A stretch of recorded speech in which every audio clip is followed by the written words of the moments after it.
What is going on, everyone? Welcome to my podcast. My guest today is my friend and colleague Sachi Jain. Sachi completed her bachelor's and master's degree at Stanford University, where she interned at top firms such as Google, Facebook, and Dropbox. Before starting her PhD here at MIT, she worked for Tesla's autopilot system as a computer vision scientist. Enjoy the discussion. So instead of preparing properly, I went to a party yesterday, but I did write some notes before I left, so I'm just gonna pull them up. A friend of mine is leaving the US, so I really felt obliged to have to be there. PhD student? No, she's doing her MD at Harvard Med School, and I mean, again, there are two of them, so one of them is stuff. I mean, if they're both under medical. Yeah. Do you need help with that? No. Okay, I mean, I can't unplug myself. Okay. Fun times. We're so professional here. So Sachi, thank you so much for being here. It's good to be here. I'm super excited to talk to you because I've been commenting with some friends, different people's CVs, and then I thought when you go to MIT, a lot of people said to me, oh yes, Samuel, you've done so many internships, you've done so many things. But I always say, like, whenever you go to MIT, you'll find people who have done like 10 times more crazy things. I think that is really the case with you. You have the most impressive CV that I've ever seen so far. I think there's just a fair number of people who come to PhDs at MIT having done other things first, which is good. I think it provides some more diversity. Like, definitely in my lab, I think at least 2 or 3 people didn't come straight out of college, which is a good perspective, right? Yeah. It makes the professors happy because they don't have to teach you everything from scratch. Yeah, it's also like a difference in like mindset. I think that people coming from college tend to view it still as school. Yeah. Whereas like if you've had a job, then like this is kind of another job, which has pluses or minuses. It means that like, okay, there's like, the time I'm gonna work, and that's like I'm gonna be in the office, I'm gonna be productive, and then the time you're not gonna work. And I tend to see that those people like treat the PhD more like that than like, this is gonna be my life in which I work 50% of the time, 100%. All the time, right? So, that's a very, very smart approach. Yeah. So you're originally from Bay Area, right? You grew up there. So can you tell me, how did you really get interested in science and tech? I think I always was, just because it's the Bay Area and that's kind of the default there. Both my parents were engineers. I went to a school very focused on engineering. It is hard not to become exposed to it in the Bay. I actually was originally more interested in medicine because my brother was doing that. And then realized I'm really bad at memorizing anything. And that's kind of how you succeed, at least in the intro levels of anything pre-med related. So ditched that boat pretty quickly. I saw you did some internship at some medical company very early on, right? Yeah, that was still in the period in which I thought I was going to do medicine or like biotech or bioengineering. I think it's still a really useful and interesting application. I think that if I came back to it, it would not be from the medical side, it would be from the engineering side. Yeah. So I think your mom works for Apple, if I'm not mistaken. Yes. You told me that, I think, maybe a year ago. Yeah, a while ago. And your dad is also one of the big companies, right? He's just retired. Oh, really? So I'm very happy about that, or at least he is.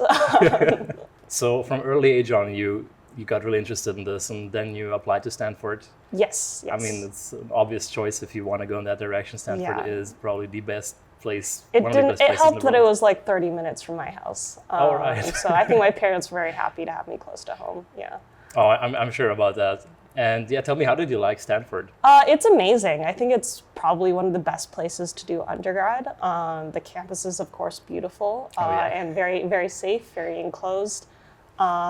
I think one thing I valued about that, which I think is like not necessarily true at like top engineering schools elsewhere, is that there's much more breadth than like the things Stanford is good at. Like it's like a top computer science program, but also a top political science program, also a top econ program, top psychology program. And so you really get like the best in the field everywhere. Which is cool, because then you'll like go to an intro lecture in something very much so outside your wheelhouse, and you'll find out that, oh yeah, this is actually a very famous professor that you didn't know about because you don't look at these things, right?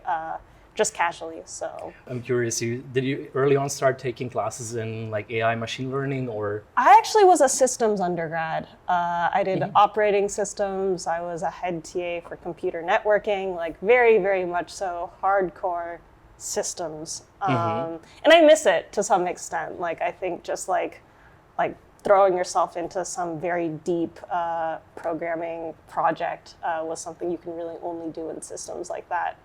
I only started doing more machine learning things during my master's there.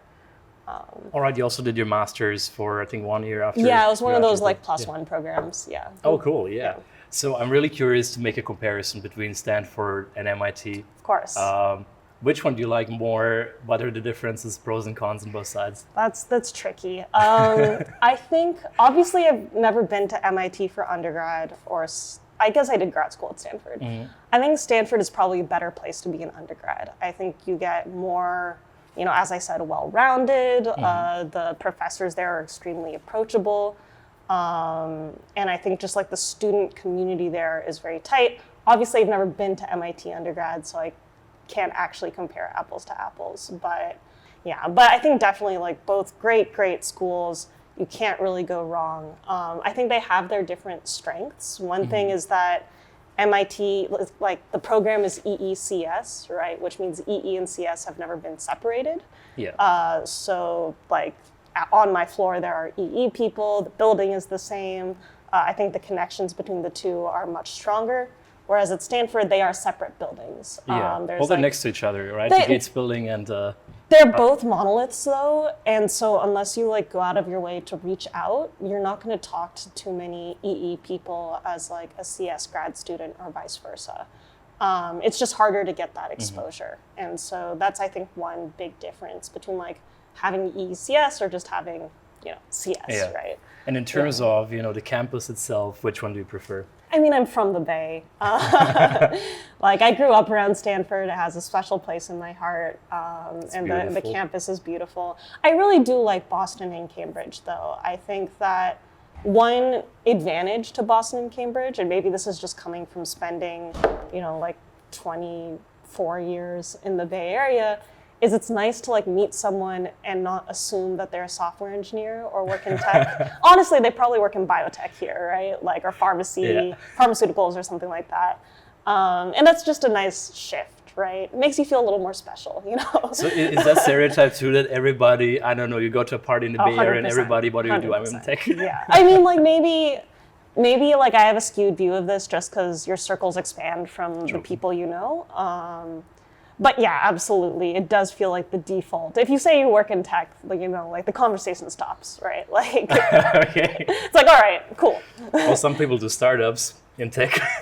Conversation also stops there, right? It's common, right? Like, and I think that just has a culture difference that definitely makes a day-to-day life impact. For sure, yeah. One thing that I did notice about MIT, or one big plus side of MIT, is Harvard, which kind of sounds funny, but I'm not sure if you're aware of this, but we can take courses from Harvard whenever we want to. So I think one thing, and this is also true back to the like, do you approach your PhD as school or job? Yeah. Is that it's a lot, I think my motivation to take classes as opposed to making progress on research is maybe more tempered. And so I'm like really taking the classes one by one during the PhD instead of, loading up on them. Just because I really want to make momentum on my research also, right? That's reasonable, yeah. There's some balance between that. I haven't even exhausted the MIT classes, much less like go to the Harvard ones. I might try to take some Harvard poli-sci classes or something like that. Yeah, I'm thinking about the same actually, or the business school maybe. Yeah. That would be pretty cool.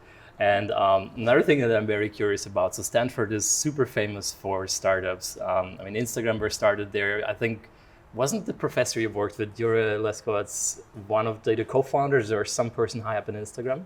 I don't think Instagram. So he was chief scientist for Pinterest. Oh, Pinterest, I'm sorry. For a while. Pinterest, But he wasn't, one big difference between MIT and Stanford is a lot of the Stanford professors are chief scientists at X. Like, I don't know, Salesforce or Pinterest, or Feifei was at Google, or, right?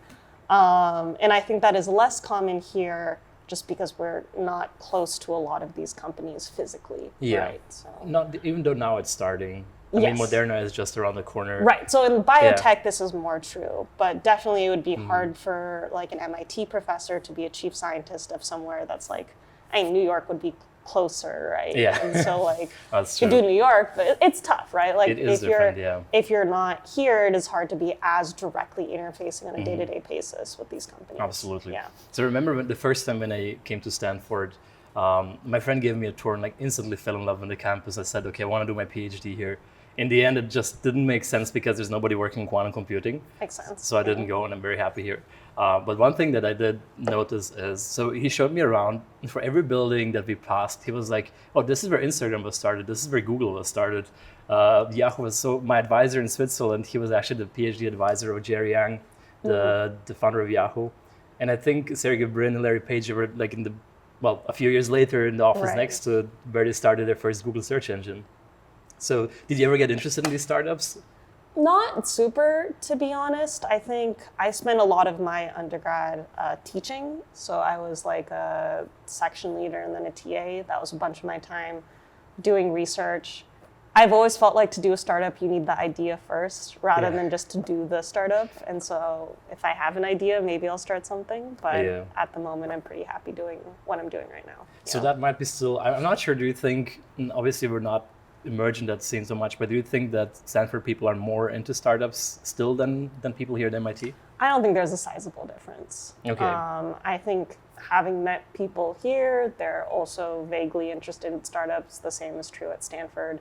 I don't think there's too much of a difference between the two schools on that front. Okay, so if you... And there are definitely like a lot of companies that came out of here too. Like I think Dropbox, the founders went to MIT, if I'm not mistaken. Boston Dynamics, exactly. Moderna.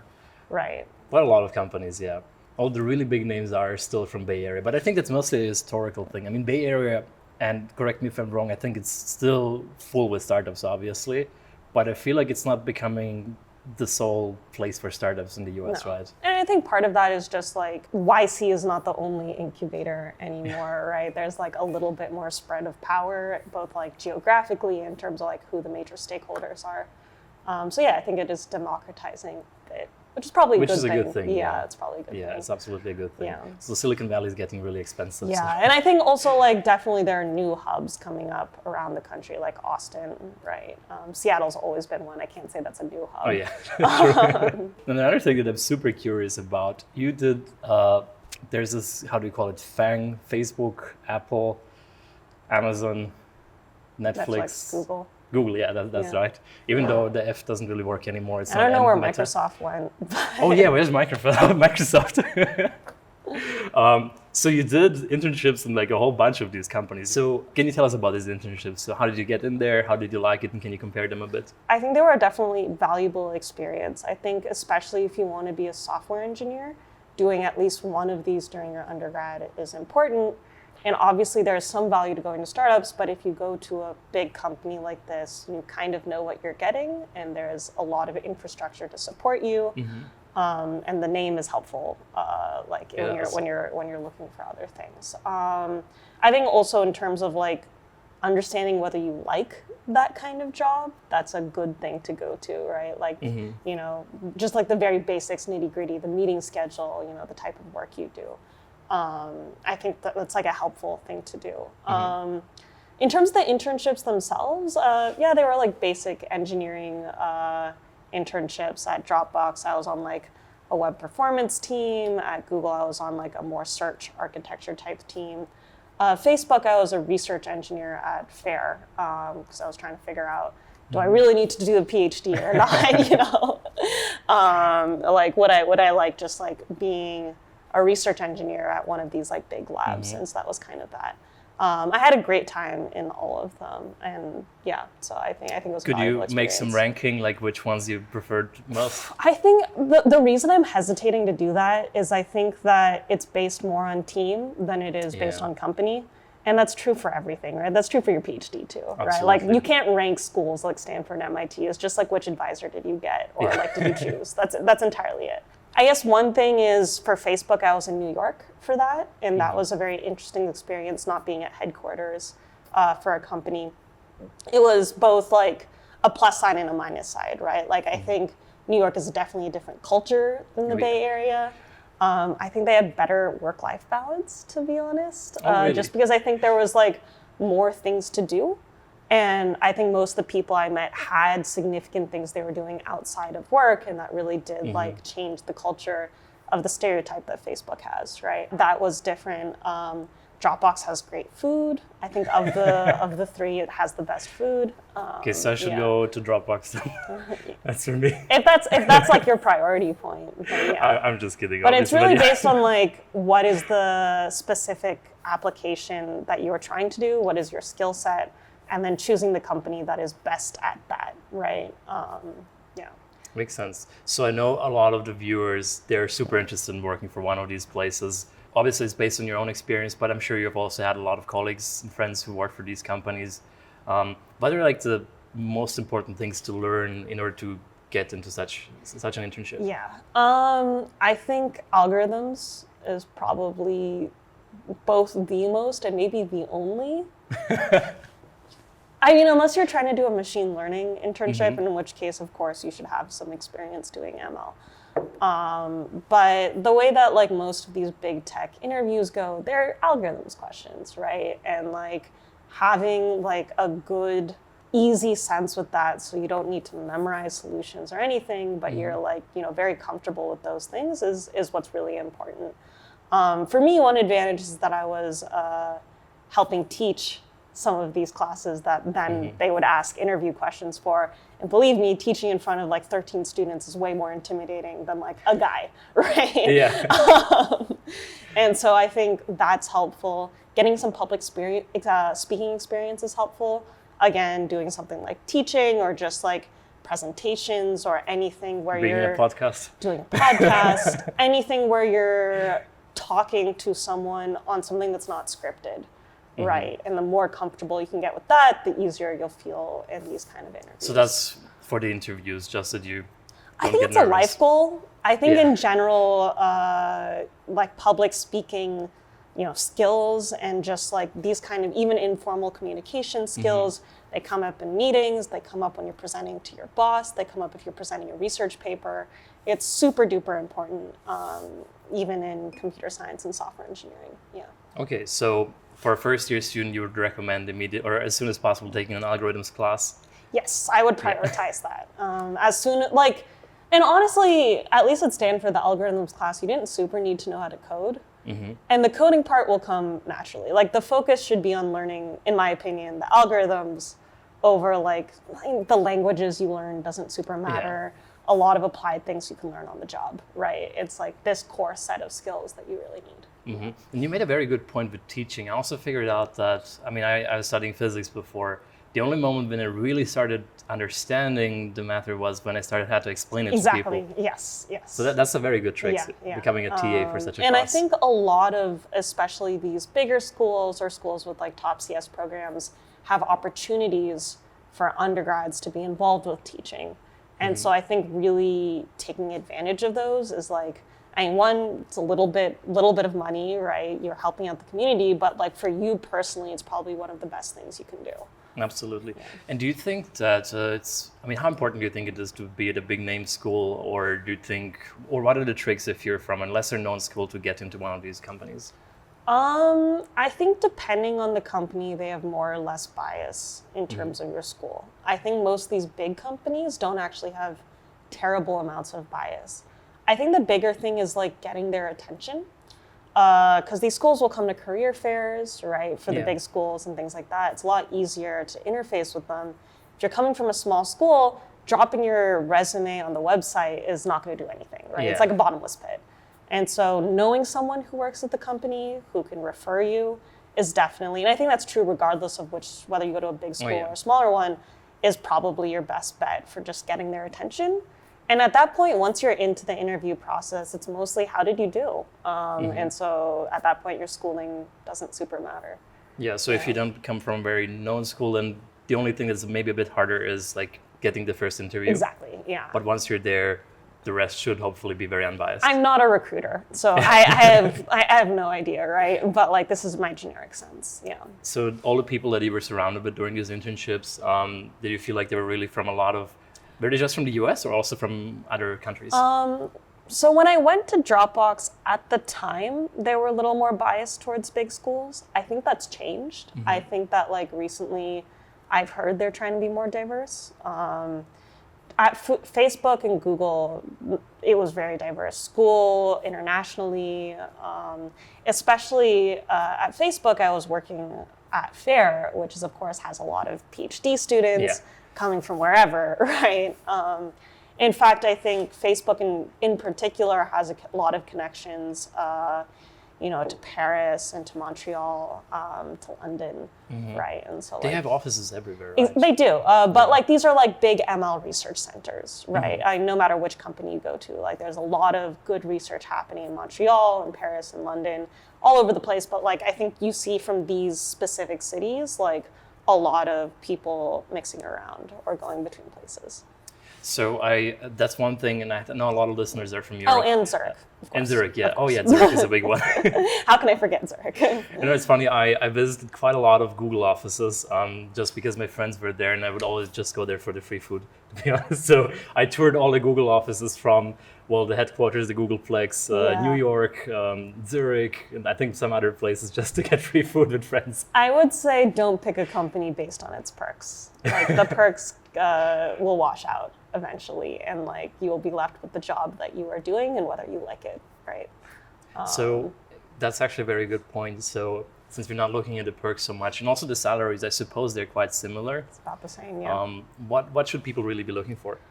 Again, I think that the team is important, and unfortunately that's tricky as a new grad, because a lot of these big companies have you apply and get accepted to a role, not a role, just you will be an engineer. And then after you've accepted, they'll do some team matching, which is dicey, right? That feels, it's okay, I don't really know what I'm gonna be working on. They might give you some generic idea. Other companies don't do that. And so for me, actually, one thing I wanted was to know exactly what I would be doing before I accepted an offer. And some of these smaller companies or more specific companies, you will, interview with the person who's your manager or will be your manager, and you get some sense, do I vibe with this person? Do I like the team? And go out, have lunch with the team. Do I feel at home here? I think that's super important. And so that's hard to do at Google and Facebook. I think Microsoft still interviews per team unless they've changed that recently.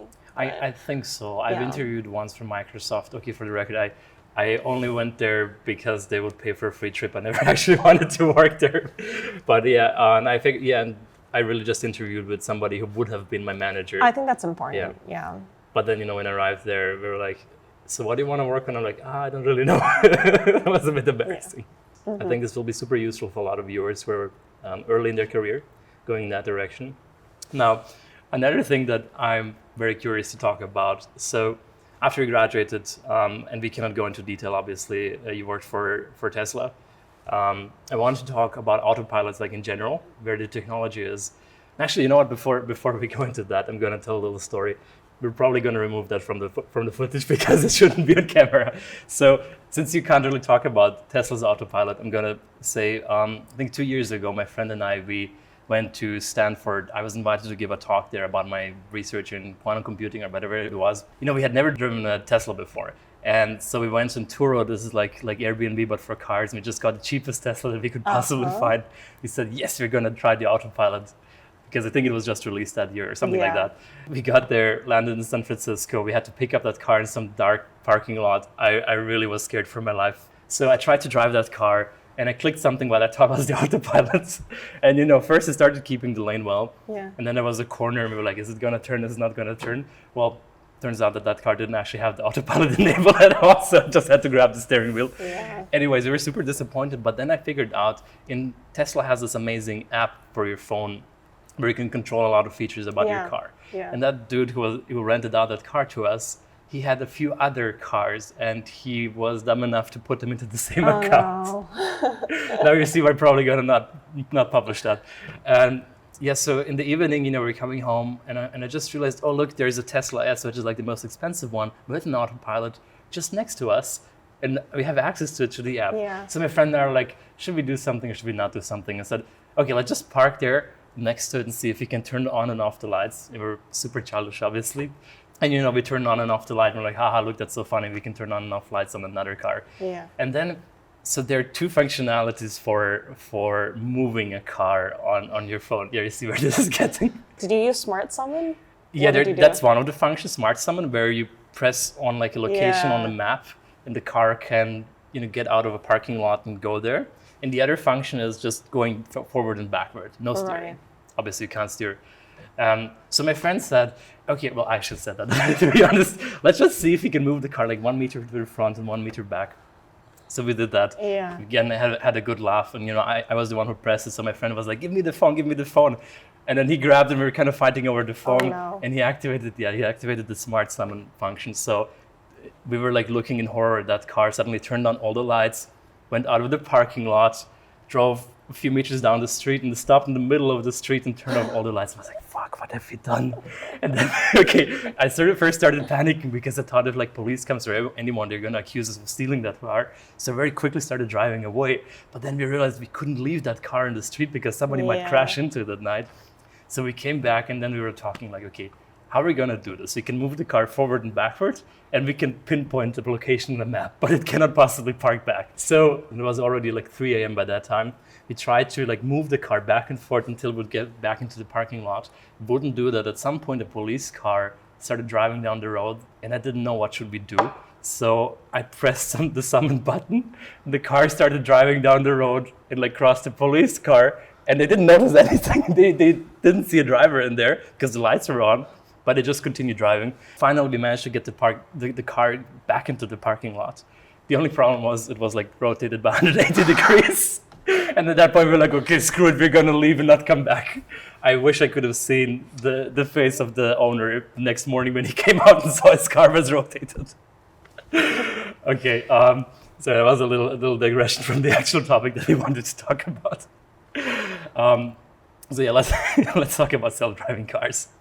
There exists like different levels of autonomous driving. I think like 5 of them from 0 to 5 or so. Yeah. Can you talk a bit about that and like which level are we currently at in general? Where we are right now is where drivers can automatically keep lane changes, make turns, do stop signs, like drive on the freeway. But it needs to have human supervision, right? Like you can't just let it go. And like this is important, right? Like you really can't just let it go. And so that's like kind of the level of autonomy, which is obviously a problem for driverless taxis as a concept, but is like okay or like fine if like you use it as a tool for a driver, as long as the driver is aware of what the limitations are and also just the responsibility of you need to keep your eyes on the road. Yeah. And as time, goes on, like obviously these cars are getting better at doing this especially just because the amount of data is increasing so massively. But I think that flip from when you would be comfortable not having the driver pay attention is a very difficult one. Yeah. And there's like really a long tail of nines that you need to have to make that happen. And so I think just from a regulatory standpoint, we're kind of in a gray area of when should the government be like, yes, it's okay, and you can tell people not to pay attention.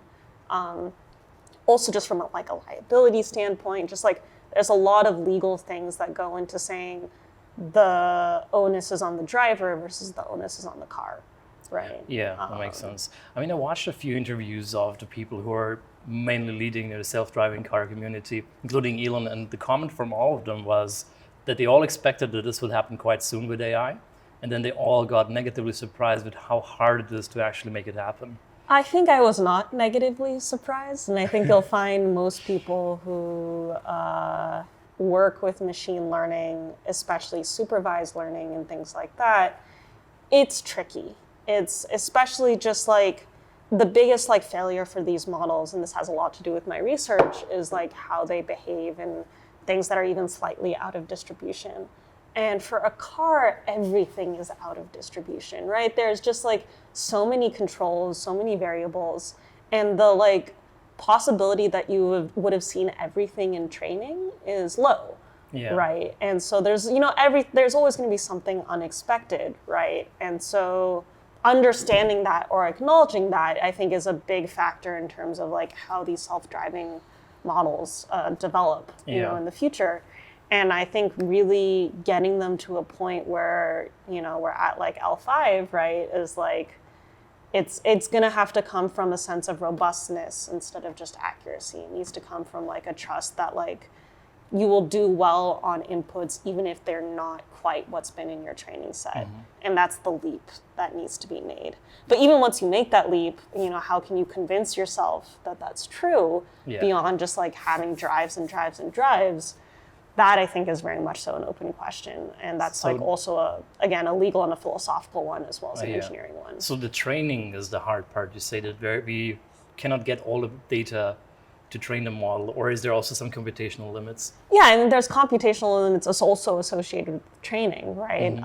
Like your model is going to learn some kind of prediction rule, and that might fail, right? That might not be well supported in all cases.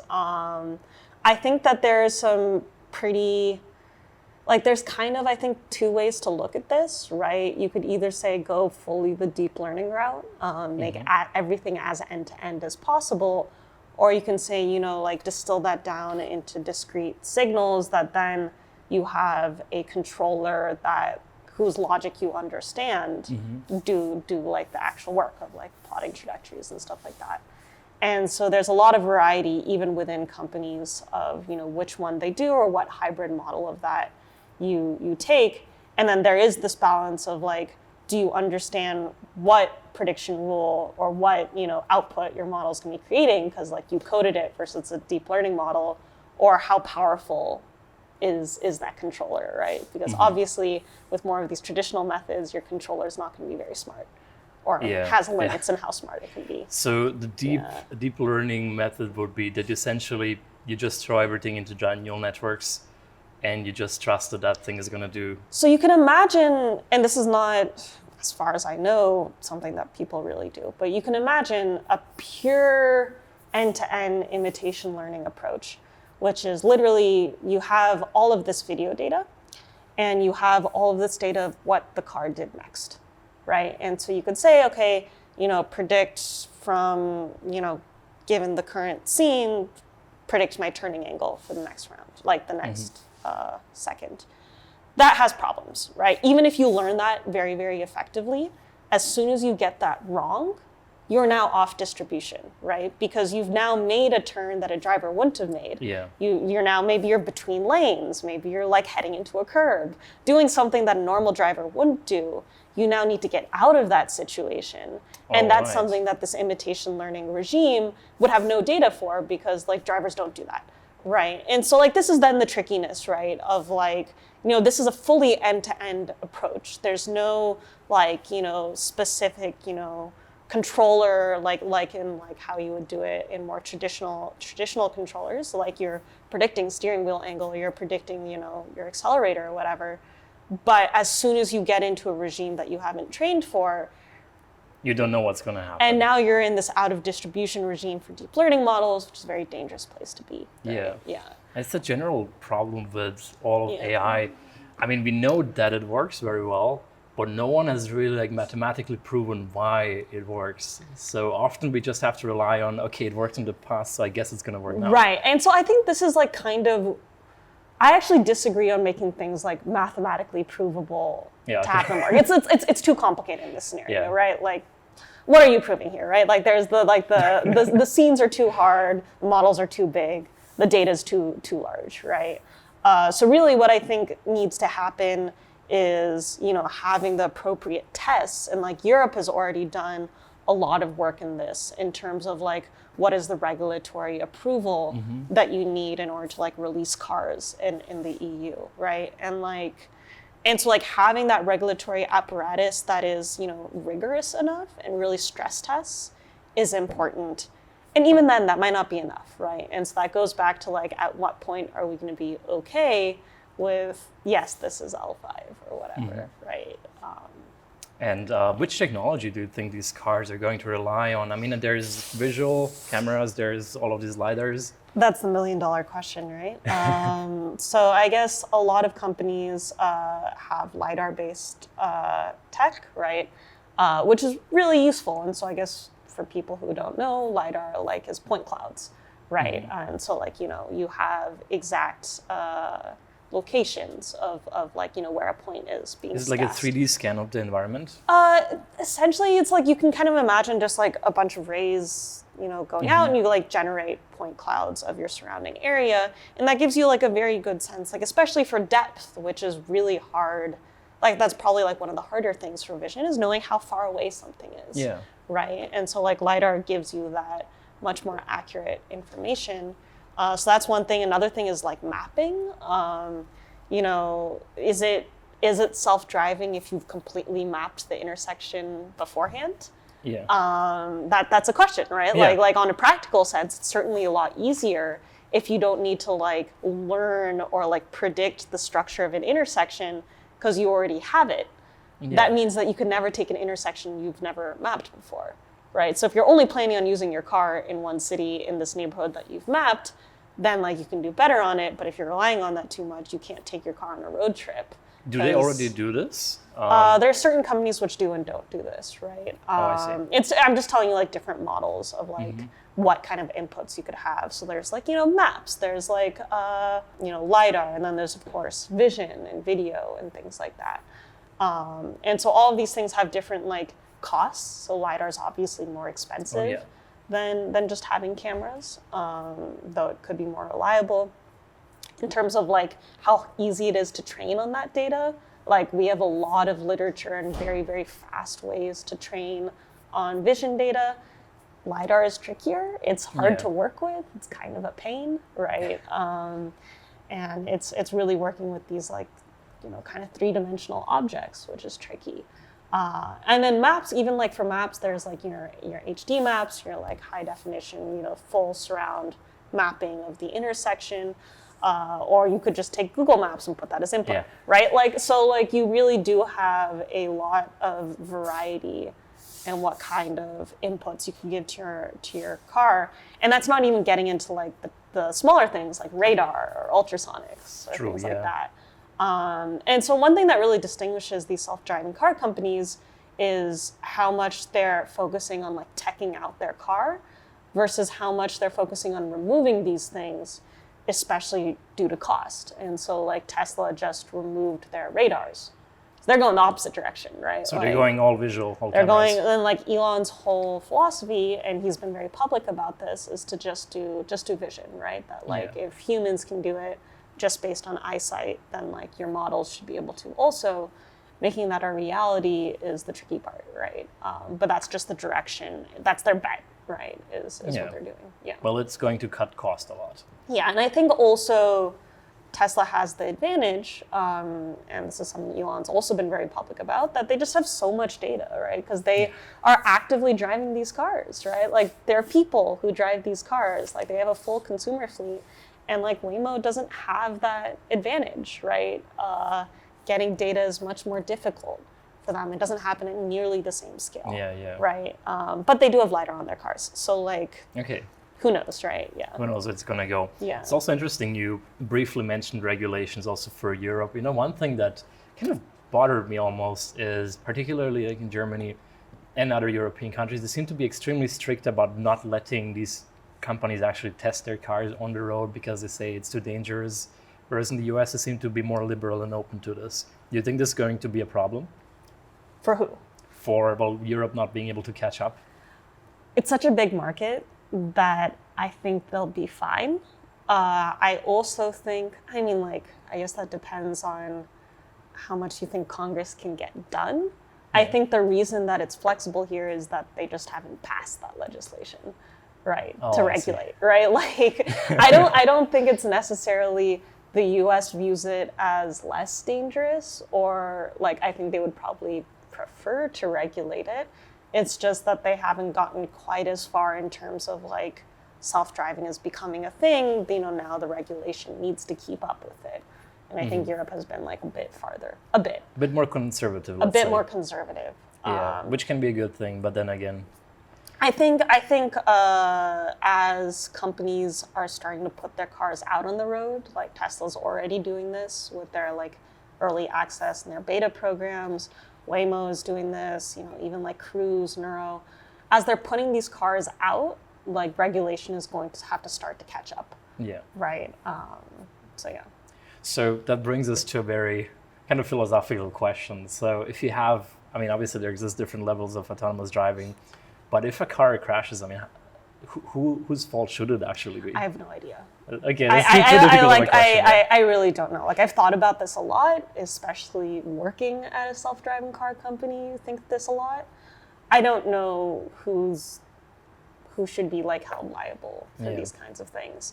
It is certainly a little easier when you say, if you communicate to your drivers that we're not at like fully autonomous yet, that this is still driver assist and that you need to be actively awake and aware, then it's the driver, probably, with some limits, some limits, right?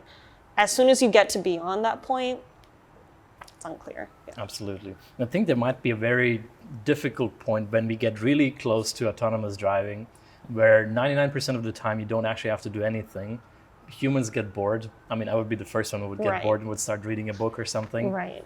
And then accidents might still happen just that 1% of the time that you don't expect. And I've been guilty of this, right? Like I have driven autopilot a fair amount, and on highways it's extremely reliable. Extremely reliable, right? And so you really have to like force yourself to like keep watching and like have your foot on the brake just in case something happens. But like it usually doesn't, right? Because it's like it's quite good. And so I think also another thing that's like really important for these companies is like having senses of like, is the driver paying attention? Right. And so like Tesla has the thing where you have to like turn the steering wheel, right? Eye tracking is something that a lot of these companies I think Ford does that, right? Yeah. And they watch you. Right, exactly. And like obviously that has its own issues or like constantly things, being watched, those own considerations. But I think like having this sense of like, is the driver awake and aware enough to operate the car is something that is important regardless, but doubly important for self-driving.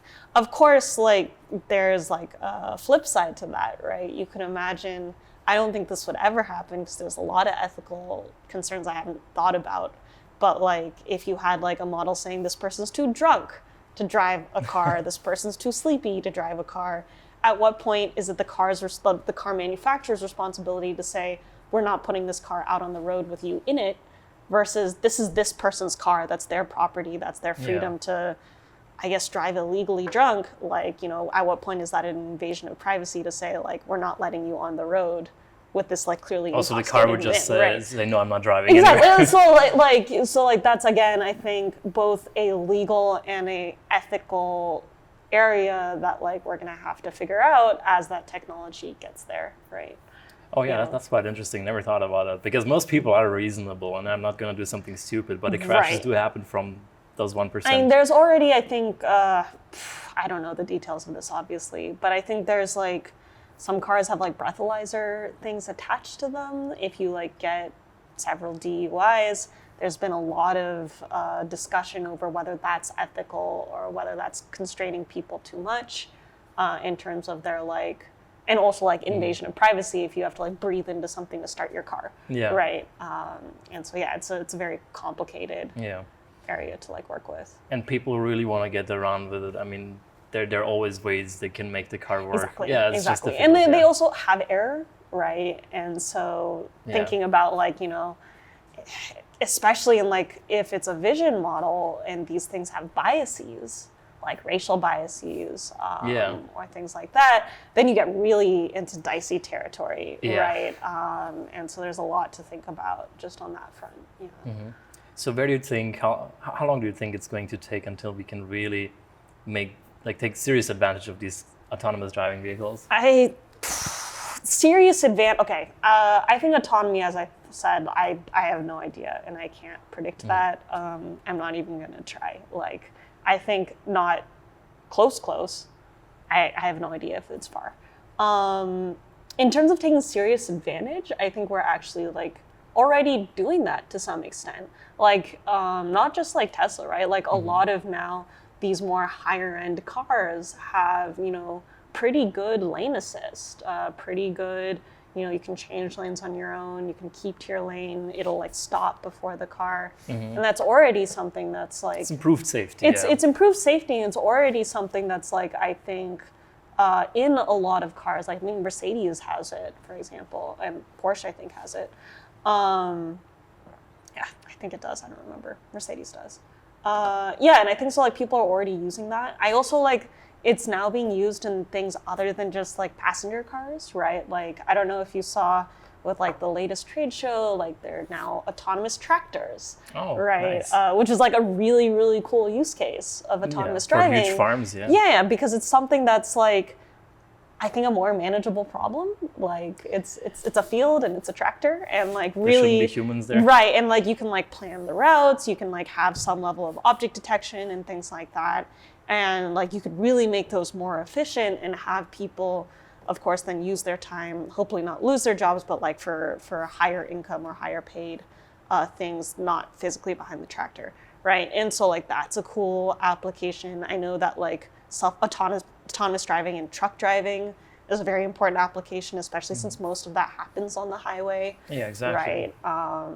So yeah, there's I think a lot of cool ways that it can be used even before you hit like L5. Yeah. Oh yeah. Thank you so much for these insights. It was super interesting. And then this actually brings us to the next topic, which is your current work. So before we dive into your PhD research, I'm really curious, how come you chose to go back into academia as opposed to staying in industry? I think it was always something that I was thinking about. I had a great time at Tesla. It's a great team. I do think that the pace of research is, of course, going to be different if you're in industry versus doing a PhD, right? Like, especially when you're pushing a product, you have deadlines. You have, you know, things that you need to catch, right? You can't really explore necessarily all of the different aspects that you would like, or like why things are failing, or like, you know, how you can make them better. But of course, it then goes into like a real product, which is very, very satisfying, right? And like things move fast on that end. And so I found that I really did want to spend that time, you know, figuring out why things work and like being able to just choose what I wanted to do and what I wanted to learn. And so that's why I chose to do the PhD, yeah. Do you plan on staying in academia? I don't know. You don't know? I don't know. Mm-hmm. Okay, well, it'll be interesting to see. I mean, there are currently a lot of open positions, I think, for people like you who are very knowledgeable about AI, about research in general. I think, I'm not quite sure yet. There's obviously lots of pluses and minuses to staying in academia or going back into either industry research or just like industry, right? Like you know, a product line, yeah. Mm-hmm. So recently you published a very interesting paper that talks about like missing data in images or how you can remove parts. But can you tell us about that and like your research in general? Yeah, I mean, just taking a step back for a second, I guess. So my research is on making models more reliable.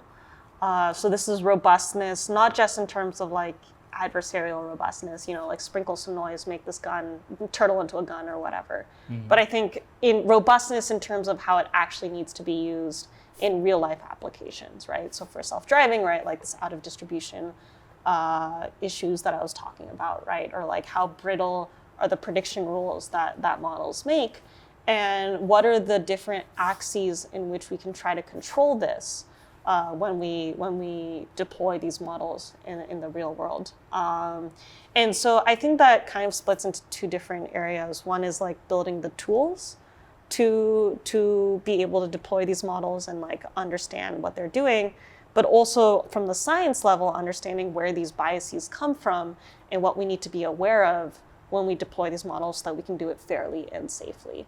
So I guess on either end, the missingness paper, which is one we recently released, and our blog post should be coming out soon, so keep an eye on that, is this sense of one thing that's really useful for model debugging or like understanding why models fail is being able to observe the behavior of the system with and without some feature. And so you can imagine like this is pretty easy for like tabular data or like NLP, right? You just like drop a word and then you see how the prediction has changed. Like how dependent was it on like the word doctor or whatever for its prediction. Or for tabular data, just like remove the feature from your model. For our vision, this is really complicated. This is because,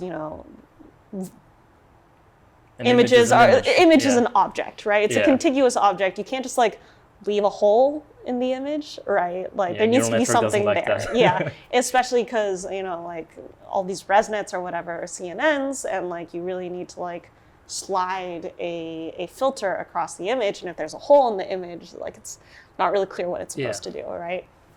And so, this is like a really useful primitive that like happens to not work well in this like very fundamental use case, which is, images. And so what people end up doing is they just like black things out, or they apply, they blur, they do some other approximation. These, of course, impart their own biases. And so part of the latest research that we had published was first examining what kind of biases those are, and like what happens when you just like blindly start blacking things out in image, and how does that affect how you do model debugging. And then on the flip side, we also start looking at, okay, what are better ways of implementing this idea of missingness in computer vision. The way that we do that is there's something called vision transformers, which are kind of like transformers in NLP, if you're familiar with that. And they essentially take an image and split it into tokens based on patch. And so then they work on these tokens, kind of like words in a sentence. That's where it got its inspiration from in order to do prediction. The nice thing about that is now your unit is these tokens instead of the whole image. And so you can start dropping tokens, right? And then that can be like kind of a new and interesting way to do this kind of model debugging, is starting to like remove and perturb on a token level instead of on an image level. And this ends up like on our metrics, reducing the amount of bias that you're creating as opposed to like blacking something out. So that's kind of the tools, and like that's a big part of my research, is building these tools. And then on the other side is like more, what is even the paradigm in which we should be thinking about robustness? And at least my current view on this is that we've been focusing as a industry and like as a field too much on the model. And really, and especially this comes from at least my experience, in the past at Tesla and things like that, what matters is the data. Like your model like has very little changes in like, your accuracy and your robustness and your performance. The data has like so much more of an impact. And so building then a better understanding of how your data set is constructed and what kind of biases are created from these data sets, especially now because the popular thing to do is just to like scrape these data sets, right? Like you don't even know what's in them, right? Like I can guarantee like Google has like this JFT data set that's like 300 million images. No one knows what's in that data set. Right? Like it's 300 million images. No one's looked at all of them. Right? I mean, like a famous example that I always think about, when you just Google the word cow and scrape all of these images, but the problem is cows typically tend to be on a green background. And the model is just going to think that green means cow. Exactly. And this is something that like people are used to thinking about on a very image by image level. But we need to move to models of the entire data set, and not just like, looking at a specific image and saying like, what does our model think of this image? Because at the scale of 300 million images, like who cares about this one cow, right? And so like moving to that scheme, and then like understanding how that, how like your data creates your model's robustness is what I think will eventually come to like help train more safe and deployable models. And our lab, not just me, our lab has been doing a lot of, I think, interesting work on that front. So research being research, I mean, obviously all these things are published, anybody can see them. Who do you think are the main beneficiaries of these papers? Who do you think look into that? So I think definitely, especially the work in robustness is not super application specific. Because again, even like these ideas of like, a data set is the most important thing for robustness. That's true no matter what kind of data set you're using, right? And so, everywhere from like finance to image recognition to self-driving, this is all important. Where that has a limit, though, is at some point you do need to be domain specific, right? And I think something that the robustness community struggles with is matching academia to industry.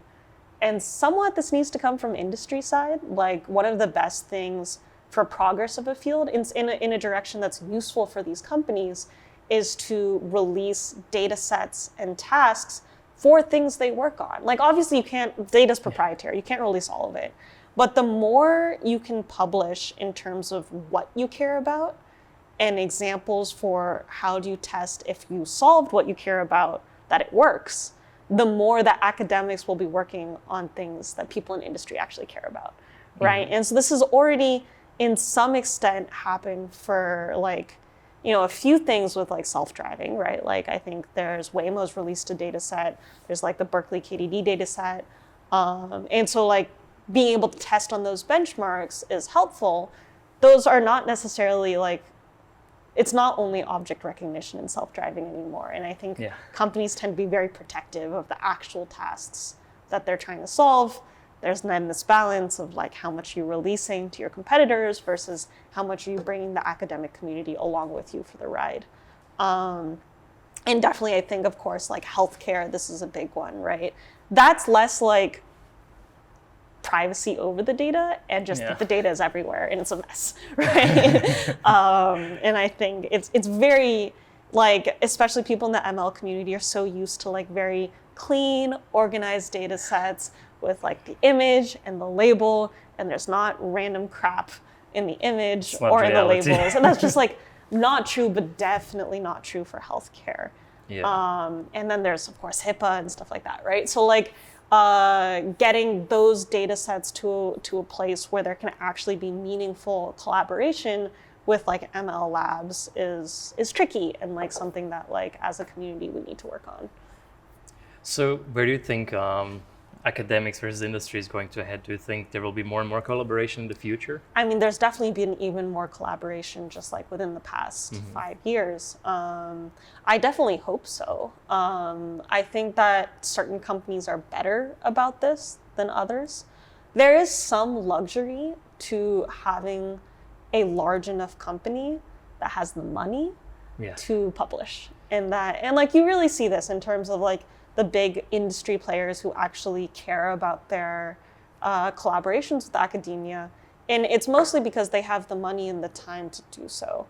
And then where that falls is that when you have a company that's like, smaller and like everyone's doing more, right? And there's like not really as much like leeway to like have these academic collaborations or publish something, then that's tough, right? Mm-hmm. It's tough to have those collaborations. And so like making those meaningful for these like more medium-sized companies who are often the ones who are like really releasing products in these new space is tough, right? Mm-hmm. And so that's where I think maybe we need to have like a better emphasis is you can't just have a collaboration with Google or Microsoft Research or Facebook or something like that. Although I feel like here it's often the case. I mean, my group works with Google Research.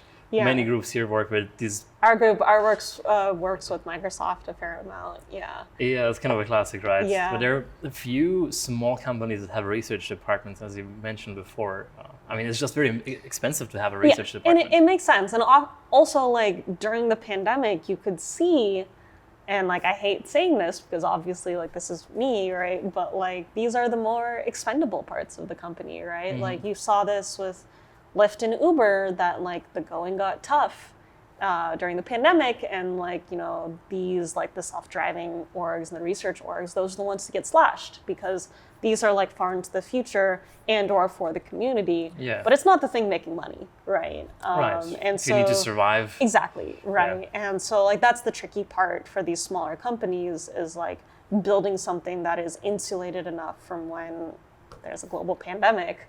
that it doesn't just get cut, right? Yeah. Absolutely. So do you think there should be some more funding, also public funding for industry research? Yes, I think, and like, of course, money's not free. It doesn't grow on trees, and it's hard to like necessarily know how much like government funding there should be to these kinds of things.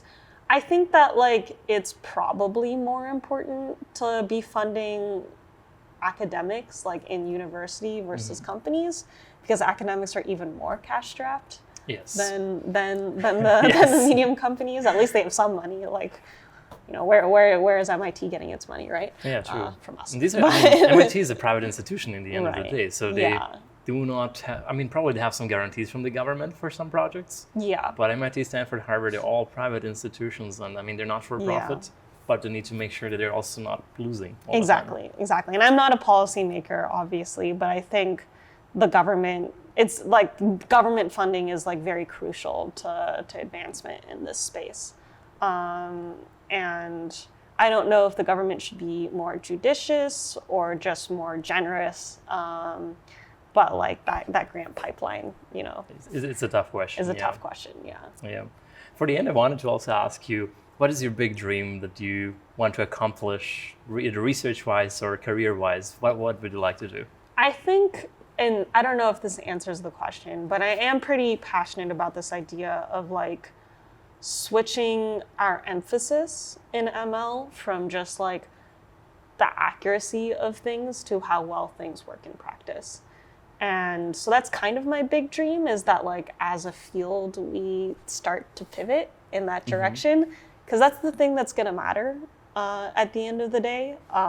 It's not going to, and like my frustration is that like, you know, we put out a new model, it does like 0.5% better on ImageNet, like who cares, right? Like, yeah, I've been there too. who actually cares, right? And so just what I really want to happen is just like the shift from like, here are the things that actually work. Here are the things that like will make a difference to you at a company.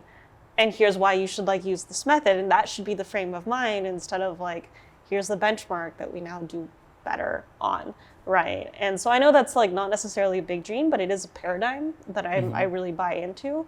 And that is something I'm hoping to advance, at least with my research. Thank you so much. That's a great conclusion to this interview. Yeah. Thank you so much for being here. It was Of course. a super pleasure talking to you. Yes.